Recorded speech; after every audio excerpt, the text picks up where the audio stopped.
انت المسير العام ديال مقهى سيرين ومطعم اللي تم الافتتاح ديالو في مدينه عين عتيق. كنشوفوا تبارك الله المطعم في حله جديده ومصمم بواحد الطريقه حديثه، وبحكم التجربه ديالك اننا كنعرفوك كتشتغل في هذا المجال، اشنو الجديد اللي عندكم في هذا المطعم هذا وشنو الحاجه اللي يمكن لك تزفها للزبناء؟ وي غيكون عندنا سيدي واحد كافي اللي هي الثمن ديالها في المستوى، يعني 8 دراهم اللي هي بون سيرفيس بعدا، لان كاين داكشي زوين تبارك الله، وداكشي يعني بالنسبه لا ريستوراسيون عندنا يعني ريستورون كنديروا اثمنه هي مناسبه وداكشي فخي بوغ، يعني كنبغي نوجه للناس عين عتيق يجيو عندنا مرحبا بهم، يعني كيكون بون سيرفيس وعملات صغيره تماره بيان سور الناس راه كيعرفونا مزيان. بالنسبه لكم نتوما واش غادي تعتمدوا غير على الناس ديال العملات الصغيره التماره ولا غتحاولوا تقدموا واحد المنتوج للناس ديال على الصعيد الوطني؟ وعلى الصعيد الوطني بيان سور غيكون النيميرو تليفون بوغ لي مارشي اللي بغى، يعني المارشيات كنشدوا حتى المارشيات،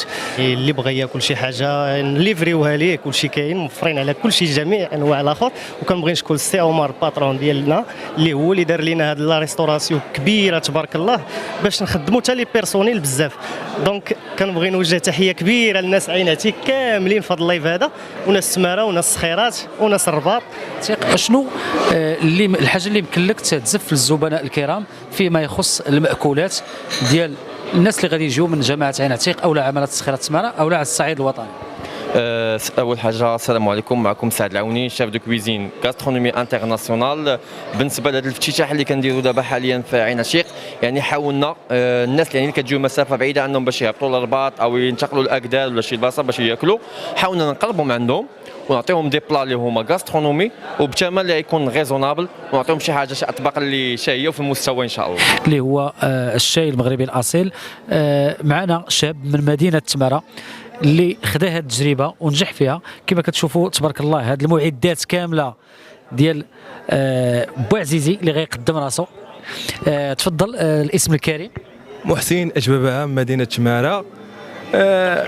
مسيره جوج بالضبط.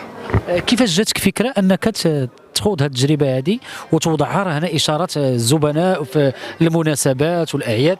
واول حاجه كنحافظوا على التراث المغربي ديالنا، وثاني حاجه يعني كنشتغل بها وكنعاون بها اليد اليمنى ديالي. بالنسبه دابا الناس اللي بغاو يستافدوا من الخدمات ديالك واش يمكن لهم يتواصلوا معك وكيفاش؟